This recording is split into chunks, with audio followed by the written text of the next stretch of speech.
You know that feeling, don't you? It's that familiar shift, a few days before your period is supposed to show up. All of a sudden, your mood can flip on a dime.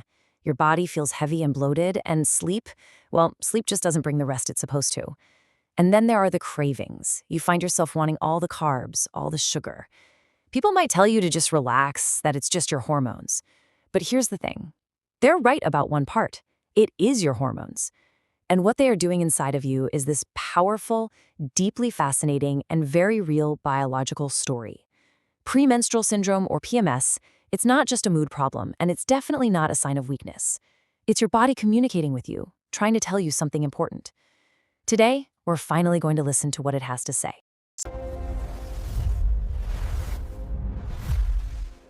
So that's the big question, isn't it? Why? Why does everything seem to change in that very predictable week before your period? For so long, many of us have been taught to treat these signs as a problem to be solved, something to control with sheer willpower.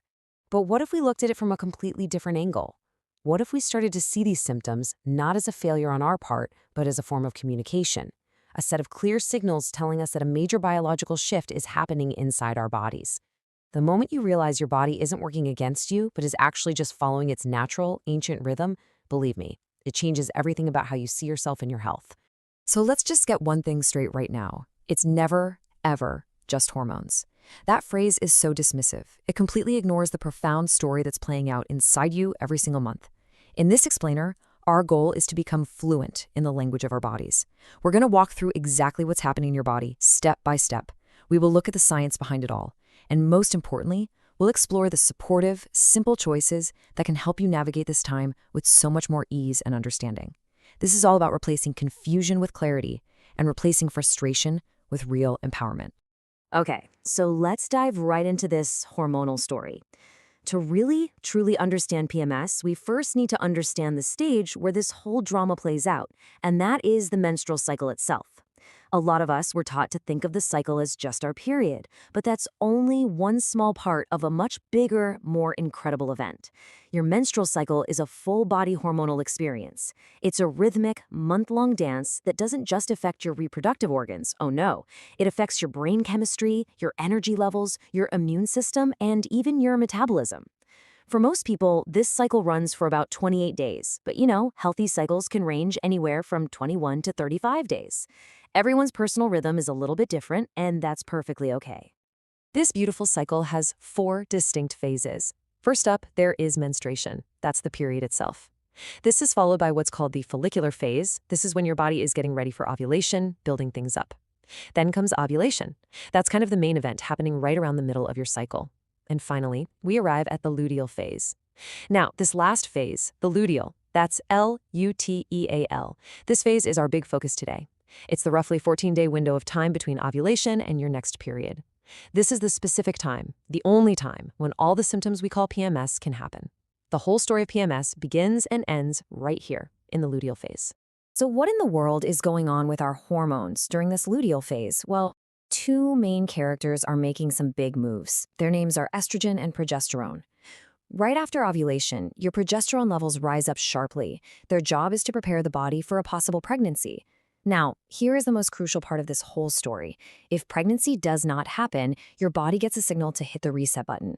In response to that signal, both of your key hormones, estrogen and progesterone, their levels start to drop.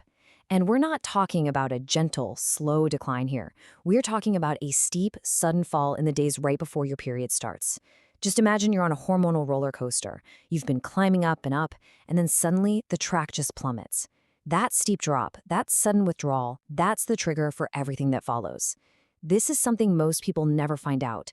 It's not the simple presence of hormones that causes PMS, it's their sudden and rapid disappearance. Okay, now that we understand this dramatic hormonal drop, let's connect the dots to how we actually feel. Why does this chemical event in our blood translate into such real, intense, physical and emotional experiences? The answer lies in how these powerful hormones talk to the rest of our body, especially our brain. Your brain is one of the very first places to notice this big shift. When the levels of these key messengers change so quickly, the brain's own delicate chemistry is directly affected. It's like a chain reaction. The hormonal drop is the very first domino to fall, and it sets off a whole cascade of changes that we then experience as the symptoms of PMS. let's talk about a very important brain chemical called serotonin. You've probably heard of it before. It's often called the feel-good chemical. Serotonin is what we call a neurotransmitter, and it's very closely linked to our mood, our emotional stability, and our ability to get deep, restful sleep. Now, here's what's really fascinating and what this slide is all about. There's a powerful connection between serotonin and estrogen. Estrogen actually plays a direct role in helping your brain produce and use serotonin effectively. You can almost think of estrogen as a supportive, helpful friend to your brain's serotonin system. So, what do you think happens when that supportive friend suddenly gets up and leaves the party without saying goodbye? Well, when estrogen drops steeply, serotonin levels can fall right along with it. This is the direct reason why so many PMS symptoms are related to our mood. That feeling of being so much more irritable, more anxious, or suddenly feeling sad for no apparent reason, that is not a flaw in your personality. It is a direct neurochemical response to a changing internal environment. And those cravings, especially for carbohydrates like bread and sweets, they're also tied to the serotonin dip. Your brain is incredibly smart. It knows that eating carbs can give it a temporary boost in serotonin. So when your serotonin is low, the brain sends out a powerful, almost undeniable craving to eat those foods. It's trying to self-medicate. This is not a failure of willpower. It is a deep, physiological survival response. But estrogen isn't the only one in this story. Progesterone also plays a really key role, but in a slightly different way. Here's how it works. Your body breaks down progesterone into another compound, and this one has a long name. It's called allopregnanolone. Allopregnanolone. Just think of this compound as your brain's natural calming agent, like a warm blanket for your nerves. It supports another neurotransmitter called GABA, and GABA is what helps you feel relaxed, calm, and sleep peacefully. But here's the twist. For some people, when progesterone drops right before the period, that supply of the brain's natural calming agent just vanishes. And the result is the exact opposite of calm. Anxiety can spike, your mind starts racing, and your sleep quality often takes a nosedive. Science suggests that this sensitivity is especially strong for those who experience more severe forms of PMS. Now, let's take a look at the physical symptoms, because this slide brilliantly shows how these hormones really affect the entire body, not just the brain. Let's start with bloating and water retention. This is directly linked to progesterone, which sends a signal to your kidneys to hold on to more sodium, and wherever sodium goes, water follows. Next up, breast tenderness. Both estrogen and progesterone cause the tissue in your breasts to expand and become more sensitive. It's a totally normal response, but it can definitely be uncomfortable. And what about that deep, bone-crushing fatigue?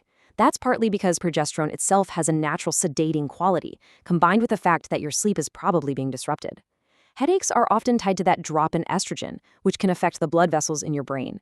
And finally, acne. As estrogen drops, the hormonal balance can shift, which stimulates your skin's oil glands to produce more oil, and more oil can sometimes lead to breakouts. If any of this, or all of this, sounds familiar to you, please know that you are so far from being alone. Studies indicate that up to 75% of menstruating people experience PMS in some form. That's 3 out of every 4. This is not some rare condition. It is a widely shared human experience. Just knowing that can be incredibly validating. It confirms that what you are feeling is real, it is biological, and it is extremely common. We have covered a lot of ground so far, but the most important part is coming right now. Most people make a big mistake right here. They think that just because it's common, it's something they just have to put up with forever. That is simply not true. If you leave without hearing this, watching this video was not worth it. Stay with me, because what comes next can completely change the way you think about your health and manage these symptoms. This is the point where we shift from just understanding the problem to actively exploring the solutions. And one of our most powerful tools is something we use every single day: food. The foods you choose to eat, especially during that luteal phase we talked about, can have a truly meaningful impact on your symptoms. Now, this isn't about restriction or going on some crazy diet. It's about strategic support. It's about understanding which specific nutrients your body is crying out for during this specific hormonal window, and then making a few simple, powerful swaps. I want you to start thinking of food as your ally, as a way to work with your body's natural rhythm, not against it. So let's get really specific about this. Research points to certain nutrients that can be incredibly helpful during this time. Let's start with magnesium, which you can find in foods like spinach, almonds, and dark chocolate. Magnesium plays a key role in making that feel-good chemical, serotonin. Then there's calcium, from sources like tofu, yogurt, or fortified milks, which studies have linked to a reduction in PMS severity. Omega-3 fatty acids, from things like salmon or flax seeds, are powerful anti-inflammatories that can help with cramping and discomfort. And, of course, complex carbs, like oats or sweet potatoes, they provide a nice, steady release of energy and support serotonin without the sugar crash. On the other side of things, it can be helpful to be mindful of excess salt, which can make bloating worse, and refined sugar, which can send your mood on a wild roller coaster. The key here is just awareness, not perfection. Building on that idea of support, let's look beyond just what's on your plate. There are some really small lifestyle habits that can make a surprisingly big impact during this sensitive time of your cycle. And these are not drastic overhauls. You don't have to change your whole life. They are gentle, consistent practices that help to buffer your system against all of the internal changes that are happening. Again, the whole goal is to work with your body, to listen to it and give it what it needs. By making just a few small adjustments to how you move, how you sleep, and how you manage stress, you can significantly change your experience of that luteal phase for the better. So, what are these powerful little habits? First, gentle daily movement. Things like a walk in the park or some light stretching or yoga. This helps release endorphins, which are your body's natural mood lifters. Second, sleep consistency. This is a big one. Try to go to bed and wake up around the same time each day, even on weekends. This helps to stabilize your body's internal clock, which governs your hormones. Third, active stress management. High stress can make every single PMS symptom feel 10 times worse. Just taking 5 minutes for some deep, slow breathing can really help calm your nervous system. And fourth, and maybe the most important of all, track your cycle and your symptoms. This is the foundation for everything else. When you know when to expect the shift, you are no longer taken by surprise. You can be proactive. Awareness is power. I want to tell you a story about someone we'll call Priya. Every single month, like clockwork, Priya would just feel completely overwhelmed by exhaustion, bloating, and this intense irritability in the week before her period. For years, she just assumed it was stress from her job. But then she started tracking her symptoms in a simple notebook, and the pattern was just undeniable. That was her turning point. She decided to make 2 really small changes. Instead of reaching for a bag of chips in the evening, she started having a small bowl of warm oats with some nuts and seeds. This satisfied her carb cravings, but in a really stable way. And she also started a gentle 20-minute walk every single day during her luteal phase. No excuses. Within just 2 cycles, the change was significant. The bloating eased up, she was sleeping through the night again, and her mood felt so much more stable and predictable. Priya didn't discover some magic pill. She simply used the power of awareness of her body's rhythm and made a couple of specific, science-backed choices to support it. Your health is not a destination you arrive at one day. It is a direction you choose every single day.